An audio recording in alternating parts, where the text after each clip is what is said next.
Let us see the remaining problems on direction ratio, direction cosines of a line. Okay.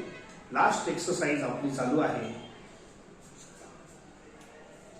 Find the direction cosines of the vector 2i plus 2j minus k.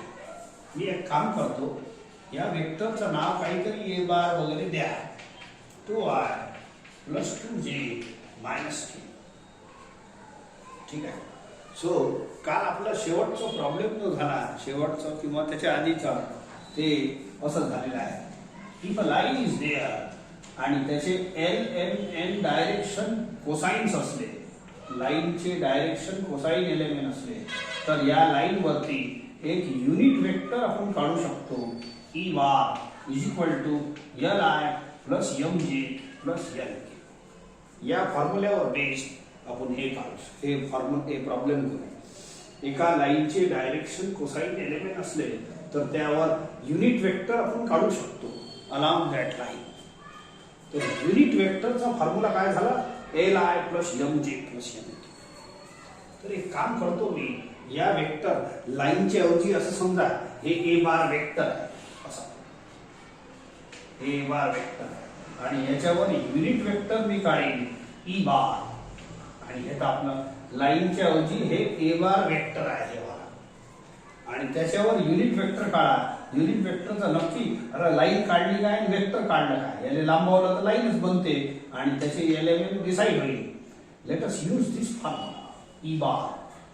परंतु E बारचा formula या परिस्थितीमध्ये unit वेक्टरची definition लावावी लागेल. A bar upon not of ए.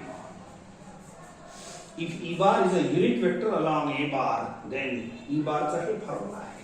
मी एक काम करतो, डायरेक्टली लिहितो. Therefore, unit vector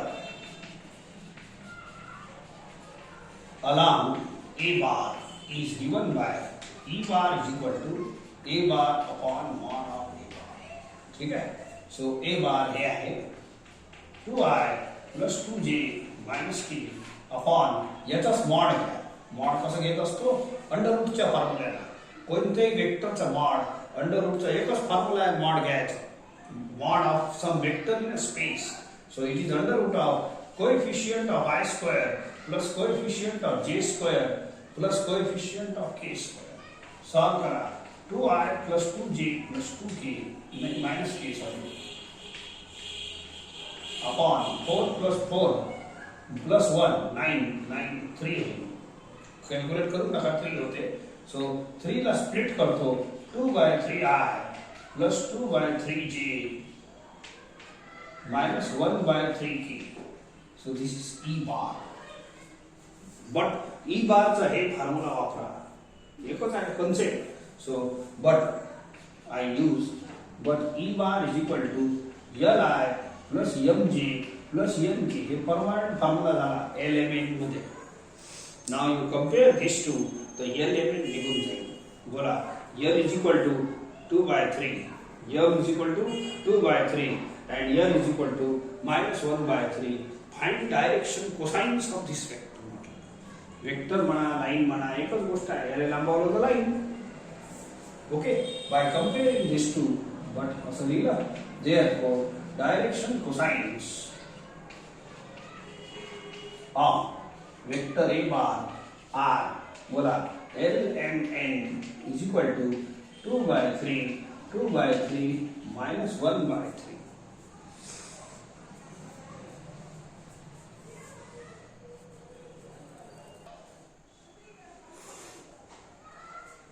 See the next question. Find the direction cosines of the line joining the points. दोन क्वेश्चन अलग अलग आहे, फर्स्ट अँड सेकंड. एक काम करतो, फर्स्ट ए पॉइंट याला घेतो and let us name x1 y1 z1 असंच नाव देतो. अँड या पॉइंटला बी घेतो, याचा नेमिंग x2 y2 z2 करून. ठीक आहे. So these are 2 points on the line. काल तुम्हाला नोट्स मध्ये असे 2 फॉर्म्युले लिहून दिले. आता या लाईनचे डायरेक्शन कोसाइन काढायचे. एक लाईन म्हटल्यानंतर 3 टर्म अप्लिकेबल असतात. एक alpha beta gamma direction angles, एक LMN डायरेक्शन कोसाइन्स आणि एक ABC डायरेक्शन रेशियो. तर एका लाईनवर जर 2 पॉइंट माहित असेल तर त्याचा एक फॉर्म्युला सांगितला आहे. Direction ratios are given by simple formula. Therefore, direction ratios काढता येते पहिले. Direction ratios of the line AB, या लाईनचं नाव AB सहज देता येते. A is equal to x2 minus x1, okay. B is equal to y2 minus y1. C is equal to z2 minus z1. ठीक आहे. तर या सिंपल फॉर्म्युल्याला तुम्ही ABC काढू शकता. Which are the direction ratios of this line. तर एवढं तर काढा, मग पाहू. बोला x2 minus 2 minus 1. ठीक आहे. y2 आहे 4 minus 1 आणि z2 आहे 1 minus of minus 2. तर हे काय झाले आपल्यासाठी? Direction ratios of this line. आणि एकदा डायरेक्शन रेशियो मिळाले तर तुम्ही डायरेक्शन कोसाइन फाइंड करू शकता. Therefore, डायरेक्शन कोसाइनचाही फर्स्ट कोरोलरी मध्ये रिलेशन सांगितलं आहे, तेही सांगतो. Direction cosines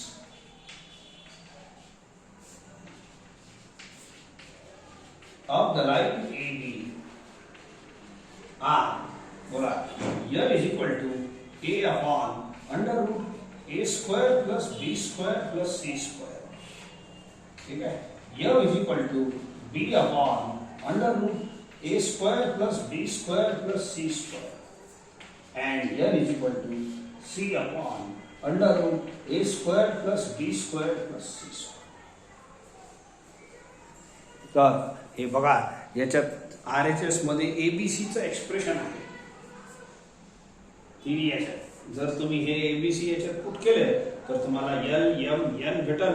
and which are the direction cosines of the line. ठीक आहे. So I will put it in this form. Put करतो. A is equal to -3 upon under root of, ठीक आहे, A square plus B square plus 3C square. हे A, B, C असं पुट करायचं आहे.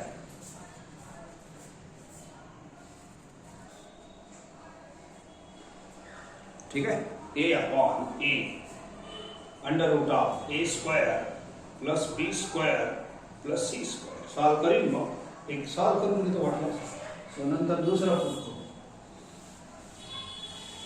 कंटिन्यू दिस एक्सप्रेशन घ्या.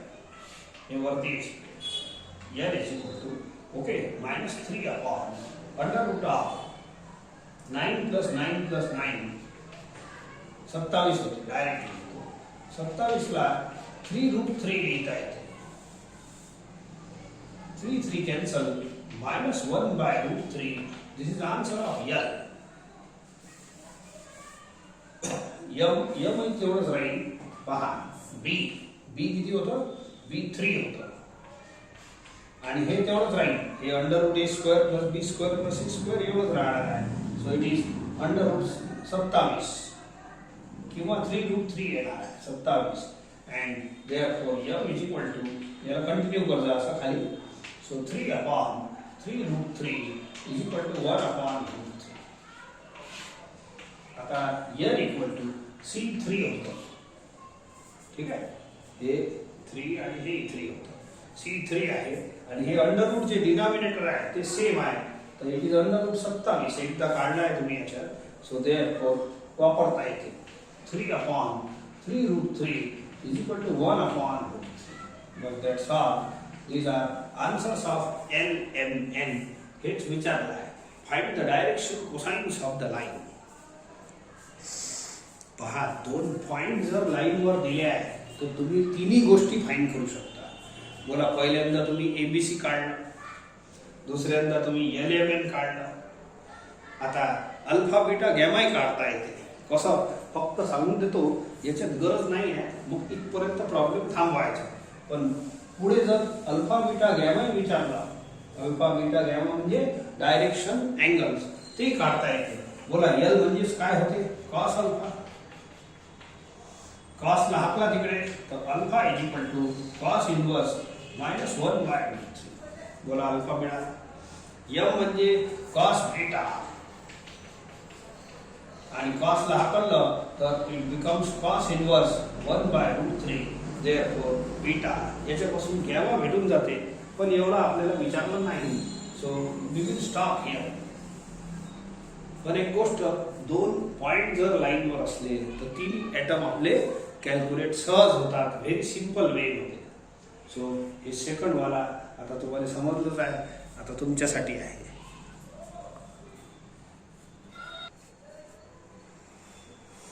See the next question.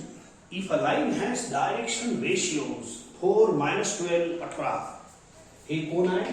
A, B, C आहे. हे आहे A, B, C. A, B, C. Direction रेशिओचे सिम्बॉल आहे A, B, C. Find its direction cosines. आत्ताच तर झाला प्रॉब्लेम. तर A, B, C. A is equal to 4, B is equal to -12, C is equal to 18. पहिले लिहून घ्यायचं. आणि आत्ताच हे फॉर्म्युले वापरले मस्त सुंदर. √a² A upon √a² plus b² plus c².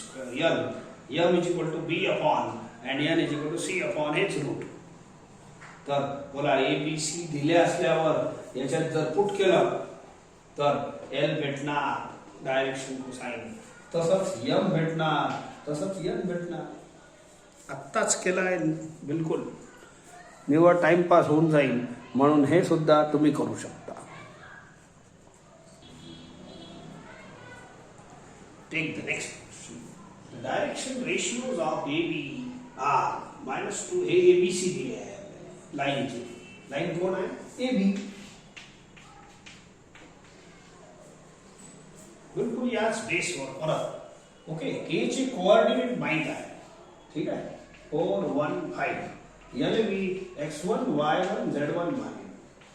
याले x2, y2, z2 मानतो. ठीक आहे. A चे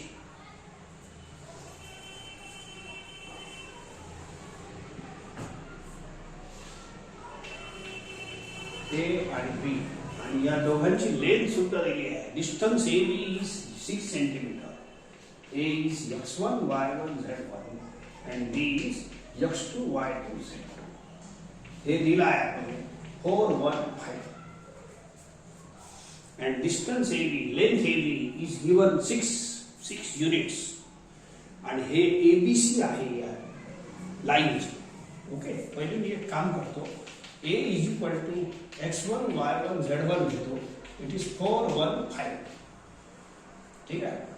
B is equal to x2, y2, z2 घेतो. हे फाइंड करायचं. D. And length of AB is 6. आता ABC दिले आहे. डायरेक्शन रेशिओज हे गिवन आहे. Direction ratios of line AB म्हणा किंवा AB बार म्हणा चालते. यानी असं काही हरकत नाही. Line A B are A B C is equal to -2 to 1 हे वाले.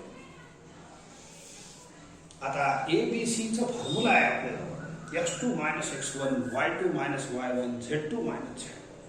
ठीक आहे. तर therefore A is given by आपल्याजवळ फॉर्म्युला आहे. काय फॉर्म्युला आहे? A is equal to x2 - x1 D is equal to y2 - y1. C is equal to z2 - z. तुम्हाला थोडीशी दोन पद्धतीने सांगतो. मग तिसऱ्यांदा तुम्हाला कन्सेप्ट समजून जाईल. ऐका. बोला A x2 x1. हे पहा x1 दिला आहे 4. A दिला आहे A is -2. बोलो मग या 4 - 4 इकडे आणा +4 होईल. Therefore, x2 is -2 plus 4. Therefore, x2 is equal to 2. ठीक आहे. हाँ. आता b दिला आहे 2. y2 नाही माहित. y2 याचा कोऑर्डिनेट आहे. पण y1 is 1. 1 इकडे हाकला तर y2 is equal to 3 होईल. C is given 1. C. Z2 माहित नाही आणि Z1 माहित आहे. Z1 is 5. -5 इकडे आणला तर Z2 6 होईल. देअरफॉर बोला b चे कोऑर्डिनेट किती मिळाले मला? 2 हे x2 y2 z2 कोणाचे कोऑर्डिनेट आहे? b चे. बोला 2 3 6. दिस इज वन आन्सर. मग असं वन आन्सर काऊन बोलतो ऐका. आता असं समजा हेच फिगर असं काढतो ए बी. तुम्ही ए लाच का x1 y1 z1 घेतलं, बी ले x1 y1, याले समजा x1 y1 z1 घेतलं असतं आणि याले x2 y2 z2 घेतलं असतं आणि हे तर लांबी फिक्स आहे 6. मग हे दिलं आहे 4 1 5. मग या फॉर्म्युल्यात आहे थोडा बदल होतो.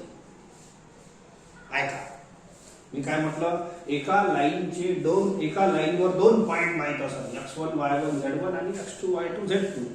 पॉइंट कुठेही असतील, x1 y1 z1 इथे राहू शकते, मागे पुढे राहू शकते, असं काही नाही बंधन. आपला जो एबीसीचा फॉर्म्युला आहे या बंधनात नाही आहे. तुम्ही कोणताही point x1 y1 z1 select करू शकता. लाईनवर दोन पॉइंट माहित असेल तर कोणताही पॉइंट x1 y1 z1, दुसरा पॉइंट x2 y2 z2 निवडू शकता. असं काही बंधन नाही आहे. Formula is very simple. a b c. आता जर असं थोडंसं चेंज केलं आपण, हे जे खाली फिगर काढलं नाही एवढं जर चेंज केलं तर काय फरक पडते पहा. ए हे याले x1 y1 z1 मानलं आणि याले x2, असं काय ठेका थोडी आहे ए ला x1 y1 z1 घ्यायचं. ठीक आहे, यालाही घेता येते. याला जर घेतलं तर काय इफेक्ट होते ऐका. ए बी सी नाही बदलला, ए बी आणि सी हे ए बी सी हे पुट केलं, परंतु x2 y2 z2 ठीक आहे, पण x1 y1 z1 किती झाले?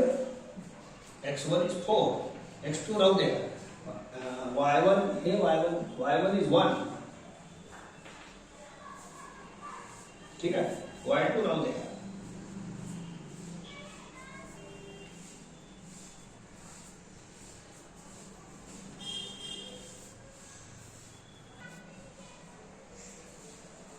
थोडस एक मिनिट हे मिसिंग झालं आपलं. आपण अशी जेव्हा रेष घेतो तेव्हा ए काय म्हणतो, ए इज x2 minus x1 असा, b is y2 minus y1, c is z2 minus z1. मग जर मी x1 y1 z1 आणि x2 y2 z2 बदलवले तर आता ए किती होईल? x1 minus x2. b किती होईल? y1 minus y2. या पॅटर्न, या लाईनच्या पॅटर्न आपले एबीसी कसे होते थोडंसं हे पहिले ते सांगितलं मी सुरळीत झाला. So A is equal to या pattern x2 minus x1, b is equal to y2 minus y1, c is equal to z2 minus. आता पॉइंट मी बदलवले तर ए बी सी थोडेसे चेंज करा. ए कसं होईल? A is x1 minus x2, b is y1 minus y2 असं या, आणि c is z1 minus z2 या पॅटर्न. आता थोडंसं पुट करा मला. आता a इज -2, b इज 2 आणि c इज 1. हे तर एबीसी फिक्स आहे. आता x1 इज 4, x2 माहित नाही, मग करू सॉल्व. y1 इज 1,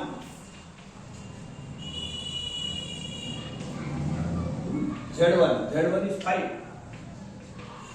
z2 आहे. ठीक आहे, सॉल्व करा. x2 इकडे आणा आणि हे 2 इकडे घ्या, 6 होईल. y2 इकडे आणा, प्लस होईल. 2 इकडे पाठवा, 1 minus 2 minus 1. z2 इकडे आणा आणि 1 तिकडे पाठवा. तर आपले x2 y2 z2 एक आलं. पहिलं एक आन्सर आलं होतं जेव्हा मी x1 y1 z1 याले मानलं आणि x2 y2 z2 याले मानलं, तर याचा b चा आन्सर असा. आता उलट केलं, याले x2 y2 z2 मानलं आणि याले x1 y1 z1 मानलं, तर याचा आन्सर आता b चा हे आला 6 minus 1 4. समजले का? दोन्ही आन्सर लिहा लागल. काऊन की ए बी तर तुम्ही मनानं घेतले आहे, x1 y1 z1 b2. मग एक तर दोन्ही असे पुरे प्रूफ करा, नाही तर मी थोडंसं सॉल्व करून असं सॉल्व करतो. तर दोन्ही लिहायचं नसेल आणि दोन्ही एकत्रितच लिहायचं असेल तर असं लिहायचं. A is equal to mod of x2 minus x1. B is equal to mod of y2. हे काउन लिहितो असं mod याच्यासाठी असते C is equal to z2 minus z. कोण पहिले घेतलं आणि कोण नाही हे दोन्ही प्रॉब्लेम मिक्स करण्यासाठी हे फॉर्म्युला सर्व ठिकाणी नाही वापरायचं. हे फॉर्म्युला आता फक्त इथंच वापरा काउन की हे प्लस मायनस येते थोडंसं. ठीक आहे. बोला A किती आहे -2, B आहे 2 आणि C आहे 1. फक्त या एका प्रॉब्लेमसाठीच तुम्हाला असं करायचं आहे. ठीक आहे. सो हे mod of x2 minus x1 is 4. ठीक आहे. मॉड ऑफ y2 आहे y1 आहे 1. Mod of z2 minus z1 आहे 5. मॉड याच्यासाठी लावलं की आता हे दोन्ही प्रॉब्लेम जे मागे पुढे केलं मी त्याचं सोल्युशन या मॉडनं निघते. बाकी ठिकाणी हे मॉडवाला फॉर्म्युला कुठेही वापरायचा नाही. हे कन्फ्युजन होतं. हे इकडे घ्यायचं मी इकडे घ्यायचं. हे काऊन आहे प्रॉब्लेम ते नंतर आन्सर सांगतो तुम्हाला. सो आता मॉड एक ट्रान्सफर करायचा फॉर्म्युला आहे. कोणत्याही मॉडची व्हॅल्यू आहे ना plus mod x plus minus x. Plus नाही घ्यायचं. हे डेफिनेशन आहे मॉडची. तर एक काम करा मी सोप्या भाषेत सांगतो. या मॉडने ट्रान्सफर केलं तर इकडे प्लस मायनस होते. मॉडने ट्रान्सफर केलं तर प्लस मायनस होते. ओके. तर हे -2 आहे राहू द्या. इथं प्लस मायनस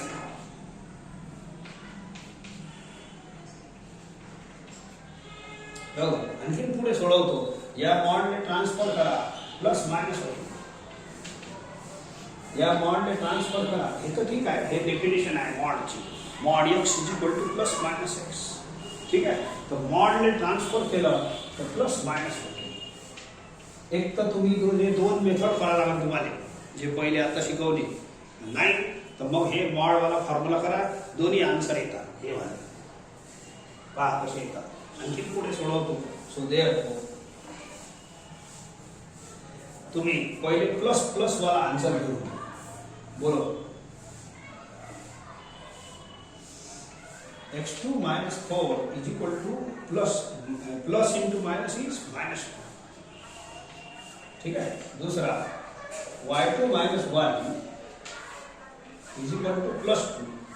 हे वरची साइड पहिले घ्या प्लस. तीसरा z2 minus 5 is equal to plus. हे झाला प्लसचा आन्सर. म्हणजे जे पहिले प्रॉब्लेम केला होता ना तो वाला आन्सर येणार आहे. ठीक आहे. So x2 is equal to -4 इकडे जाईल तर 2, y2 is equal to हे इकडे जाईल तर 3, z2 is equal to 6.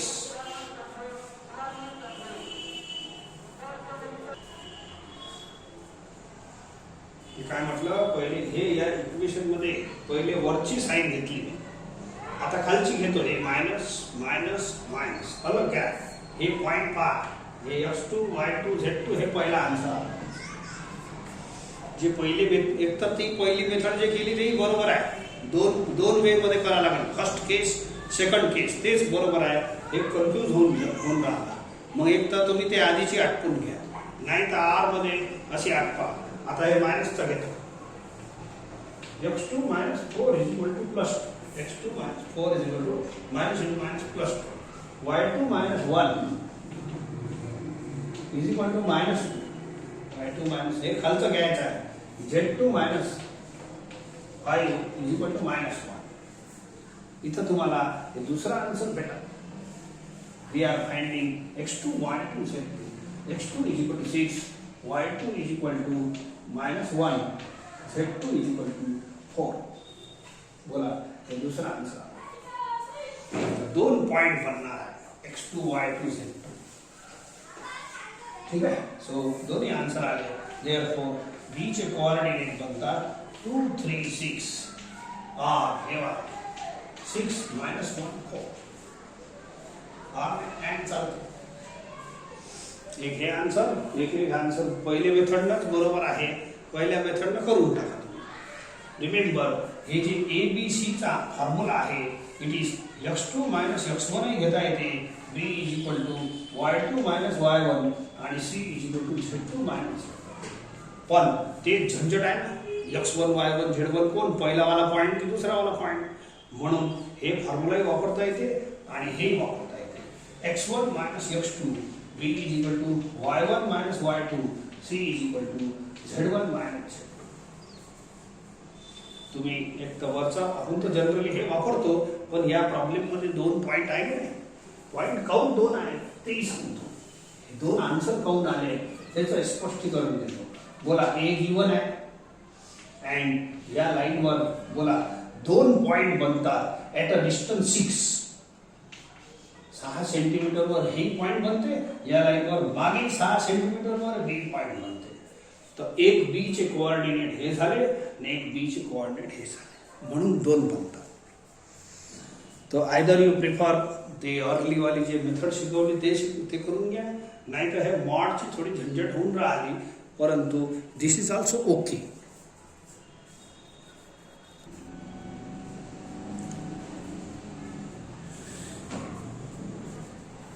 Take one more question. Find the direction ratios of the line which is perpendicular to two lines whose direction ratios are. एक काम करतो, या हे दोन लाईनचे डायरेक्शन रेशिओ दिले आहे. सपोज लेट डायरेक्शन रेशियोज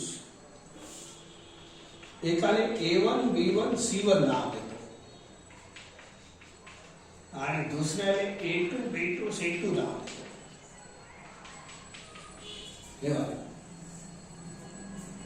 हे कोण आहे? B direction ratios of given lines. Lines का नाम देतो L1 and L2.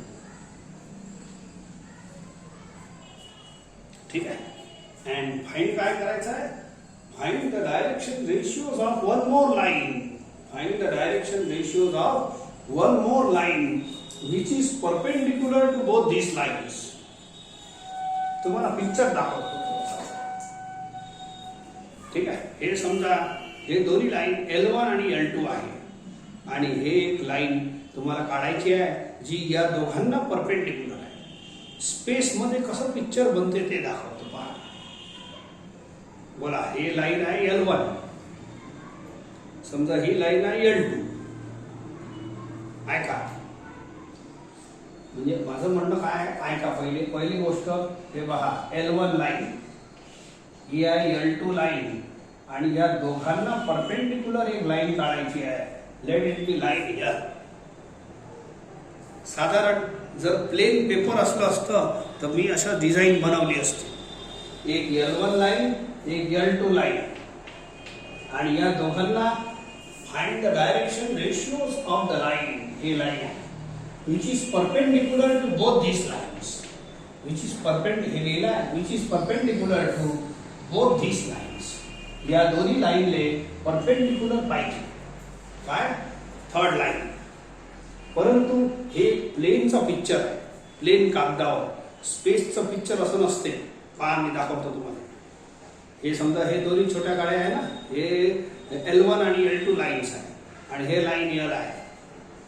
हे पहा, L1 is perpendicular to this and L2 is also perpendicular to this. दिसते बरोबर? But L1 and L2 are not parallel. आपल्याला माहित नाही पॅरलल आहे की नाही आहे, पण ते पॅरलल नाहीच आहे. एक पॅरललचा फॉर्म्युला उद्या शिकवीन तुम्हाला, त्यानं हे पॅरलल नाही आहे सिद्ध होते. कोण? L1 आणि L2. मग ते पॅरलल काढायच्या नाही. जनरल काढा तुम्ही समजा पॅरलल आहे की नाही माहित नाही. आपल्याला काय दिलं आहे? Find the direction cosines ratios of this line. हे जे उभी काढी आहे ना, याचे डायरेक्शन रेशियोज काढायचे आहे. रिलेशन काय दिलं आहे? या लाईन, ही लाईन, या हे दोन्ही जे छोट्या लाईन आहे याचं नाव L1 आहे, याचं नाव L2 आहे. L1 आणि L2 ला हे मोठी वाली लाईन L इज पॅरलल, हे परपेंडिक्युलर. हे मोठी वाली जी लाईन आहे ना, हे वरची हे वाली, so this is perpendicular to both this lines. याचा अर्थ हे घ्यायचं नाही हे मोठी वाली लाईन इज परपेंडिक्युलर टू छोटा L1, हे L1 आहे, हे L2 आहे, दोघांना परपेंडिक्युलर आहे. परंतु याचा अर्थ L1 आणि L2 पॅरलल आहे असं नाही. हे दोन्ही पॅरलल असं पिक्चर बनवलं ना कसं बनते, पण रिअल पिक्चर हे आहे. ठीक आहे. So this line is perpendicular to this and this line is perpendicular to this separately. म्हणून या दोघांचा आपसात काही रिलेशन असेल याचा काही घेणं नाही. स्पेसमध्ये असे डायग्राम अनेक बनतात. हे प्लेनचं डायग्राम आहे. ठीक आहे. तर स्पेसमध्ये असं काही नाही, थोडक्यात बनवायचं आहे असं बनवतो मी. हे आडवे तिरवे असतात तिरपे L1 L2 पहा तिरपे होते. हे असं स्पेसचं, हे स्पेसमध्ये असं बनणार आहे. हे छोट्या जे काळ्या आडव्या तिरपे असतात, मग बनवताना मी असं बनवतो. दीज आर नॉट पॅरलल असं बोलायचं आहे. उद्या तुम्हाला पॅरलल आणि परपेंडिक्युलरचा फॉर्म्युला सांगेल तर त्यात हे क्लिअर होऊन जाईल. ठीक आहे. These lines are not parallel. या लाईनचं नाव आहे L1, या लाईनचं नाव आहे L2. तुम्हाला याचे डायरेक्शन रेशिओ किती आहे? A1 B1 C1. याचे आहे A2 B2 C2. हे घेतले आहे मी. आणि L चे मी सध्याचे A B C घेतो. Find the direction ratios of the line, हे line, which is perpendicular to the lines L1 and L2. ठीक आहे. हे एकदम मस्त फिगर होतं हे वाला, याचा मॉडेल. हे L1, हे L2, हे मोठी वाली line is L. L is perpendicular to L1 आणि L is perpendicular to L2 असं फिगर आहे. ठीक आहे. थोडासा मी जवळ बनवून घेतो, काही नाही. आता L1 आणि L2, लुक हिअर. आता एक छोटासा फॉर्म्युला आणखी शिकवला आहे तुम्हाला पहिले. आता फॉर्म्युल्याचं काम तर आहेच. ठीक आहे. सो देअरफॉर ऐका, या एक लाईन जर असली आणि त्याचे डायरेक्शन रेशिओ माहित असले आपल्याला, तर त्या लाईन वरती एक वेक्टर काढता येते. That is AI plus BJ plus CK. काय म्हटलं मी? एक लाईन असले आणि त्याचे LMN माहित असले, हे फॉर्म्युला लिहून दिलाय. जर LMN माहित असले लाईनचे तर त्यावर युनिट वेक्टर काढता येते. E bar is equal to Li plus MJ plus NK. आणि लाईनचे ABC माहित असेल, तर त्या लाईनवर एक वेक्टर काढता येते. AI plus BJ plus CK. मी एक काम करतो, या लाईनवर एक वेक्टर काढतो. याचं नाव देतो A बार आणि याचं नाव देतो B बार. या लाईन तुम्हाला काय फॉर्म्युला आहे? Therefore vectors along the lines L1 and L2 are, बोला, या एका लाईनचे ABC माहित असेल तर त्या लाईनवर एक वेक्टर काढता येते. ठीक आहे. वेक्टरचं नाव आहे AI plus BJ plus CK. तर या लाईनवरचा वेक्टर किती राहील? A1I, A बार नाव देतो, A1I plus B1J plus C1 is equal to A1 B1 C1 ची व्हॅल्यू आहे आपल्याजवळ 1I plus 3J plus 2K. And या लाईनवर B बार द्या, या लाईनवर A बार, या लाईनवरचा वेक्टर याच फॉर्म्युल्यानं दुसरा द्या. B bar is equal to A2I. याचे डायरेक्शन रेशिओ किती आहे? A2 B2 C2, A2I B2J C2K. A2 B2 C2 ची व्हॅल्यू आहे आपल्याजवळ -I plus J plus 2K. ठीक आहे. सो एक काम करा, आता या दोन्ही छोट्या काळ्याला L1 L2 न मानता Lच A बार B बार माना. हे असं A बार हे B बार, छोटे छोटे आहे आणि हे लाईन L आहे. याला A बार माना. आता फिगर थोडंसं ही जवळ आणून घेतो. बोला, असा फिगर घेतो. Suppose this is A bar and this is B bar. Suppose this is हे मोठी लाईन आहे, हे वन लाईन आहे ना, हे मोठी लाईन आहे. बोला, या लाईन वरच तर हे वेक्टर आहे A बार. या लाईन वरच हे वेक्टर असते A bar, AI plus BJ plus C. या लाईनवरच बी बार आहे, तर हे लाईन आहे ना अशी मोठी आहे, त्यावर हे वेक्टर आहे असं समजा. तर या वेक्टरचं नाव आहे ए बार, या वेक्टरचं नाव आहे बी बार. थोडंसं जवळ आणलं आपल्या समजून देण्यासाठी. तर हे आहे मोठी लाईन. आता एक काम करतो, याच फॉर्म्युल्याचा वापर करतो.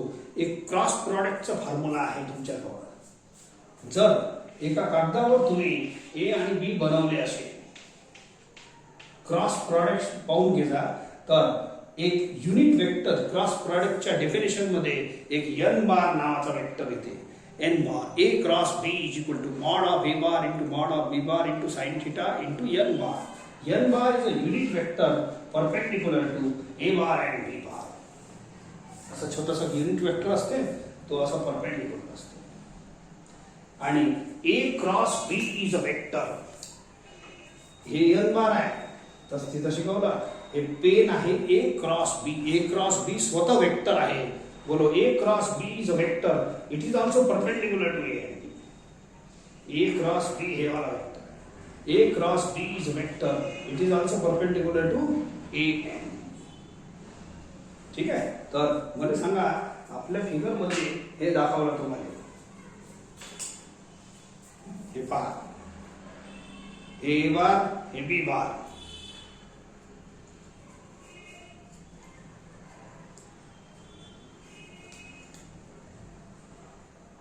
A bar is perpendicular to this A bar. बोला A cross B is a vector. A cross B याला मोठा करा. A cross B, it is perpendicular to A and B.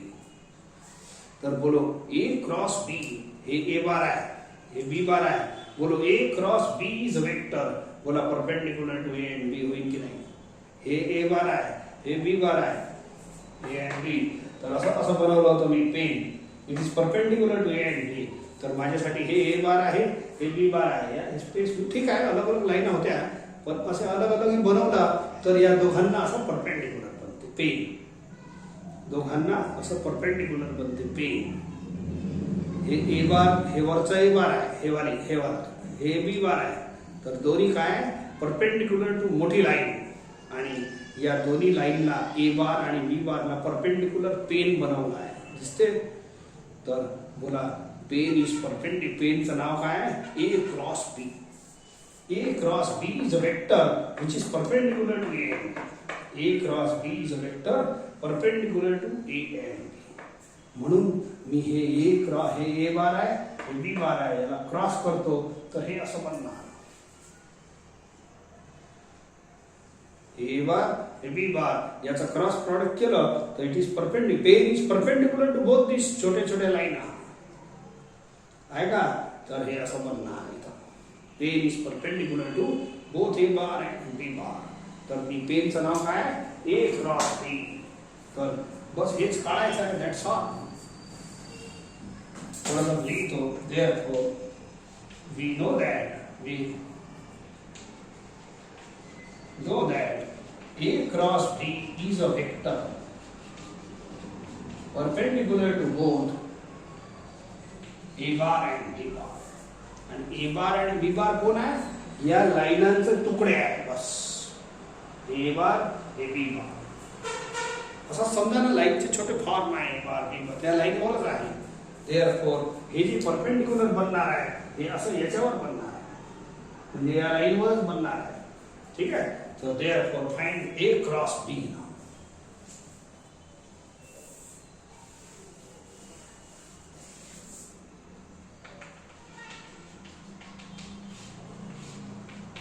I J K पहला रो, A बार का दूसरा row है. A bar 1 3 2. B बार का दूसरा तीसरा रो है. ठीक है. सॉल्व.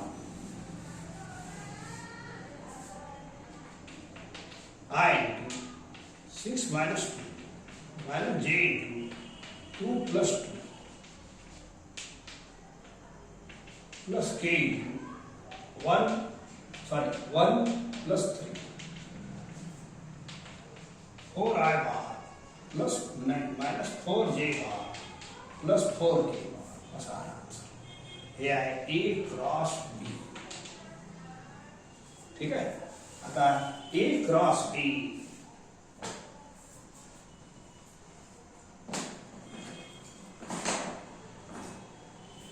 काय म्हटलं तुम्हाला, एक छोटी काडी ए बार, हे दुसरी बी बार, पण हे दोन्ही यांना लाईन म्हणा, हे लाईन L1 लाईन L2, हे दोन्ही लाईन याला परपेंडिक्युलर होत्या. याच्यावरच ए बार आहे, याच्यावरच बी बार आहे, या लाईनवरच ए बार आहे, या लाईनवरच बी बार आहे. ठीक आहे. तर हे जे आता तुकडे केले आहे छोट्या काळ्या लाईन ना मानता ए बार बी बार माना, पण A cross B is vector, हे दोन्ही ए बार बी बार, हे आहे pen. It is perpendicular to A and B. Space मध्ये असं बनते, ए क्रॉस बी जे बरोबर नाही, it is perpendicular to A and B, हे असं बनणार. पण परपेंडिक्युलर बनल्याबरोबर या दोघांना जर परपेंडिक्युलर बनलं पेन, तर हे नक्कीच याला पॅरलल बनते किंवा याला कोइन्साइडिंग बनते. पेन इज पॅरलल टू, हे मोठी लाईन हे आणि या लाईनचं नाव आहे ए क्रॉस बी.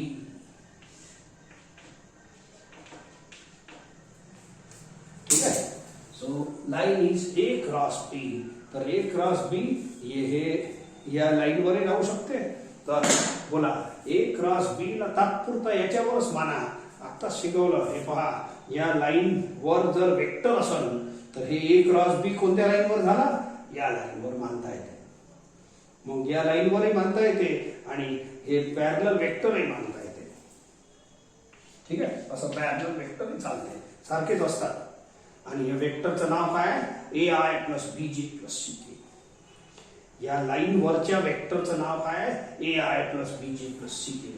आणि हे ए क्रॉस बी कुठं आहे, हे लाईन वरही चालते, लाईनला पॅरलल चालते, इक्वल आहे दोन्ही. लाईन वरही चालते, लाईनला पॅरलल चालते.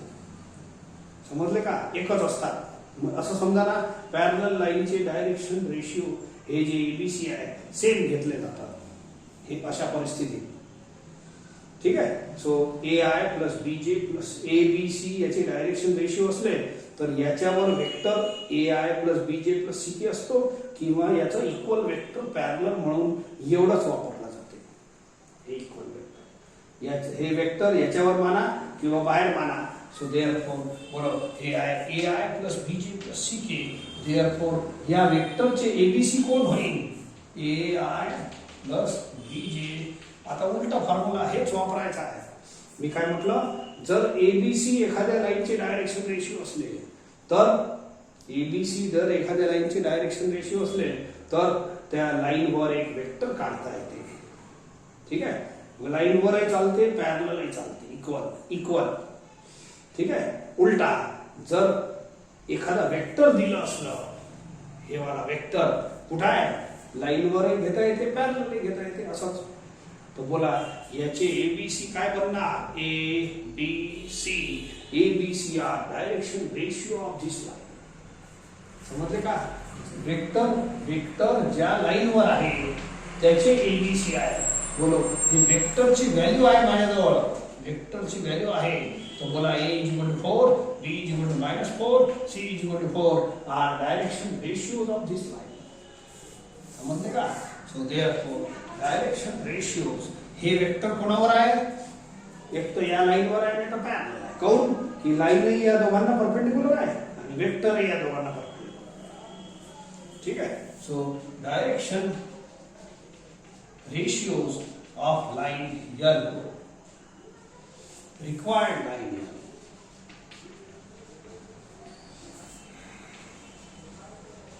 which is perpendicular to L1 and L2 are A, B, C is equal to 4 minus 1 minus 4, 4. 4 minus 4. याचे डायरेक्शन रेशिओ आणि याचे सेम मानले जातात. That's all. असा आहे प्रॉब्लेम. पण हे प्रॉब्लेम दुसऱ्या मेथडने सॉल्व्ह केले जाते. ही मेथड शॉर्टकट झाली, पण कदाचित हे मुद्दा परपेंडिक्युलरचा तुम्हाला समजलं नसेल तर बोर होते. तर उद्या तुम्हाला हेच प्रॉब्लेम दुसऱ्या मेथडनं करून देईल. ठीक आहे. एखादा करायची इच्छा असेल तर याच्यात 2 दिले होते, एखादा तुम्ही याच मेथडनं करू शकता. ठीक आहे. ओके झाला आहे, हे आन्सर आला.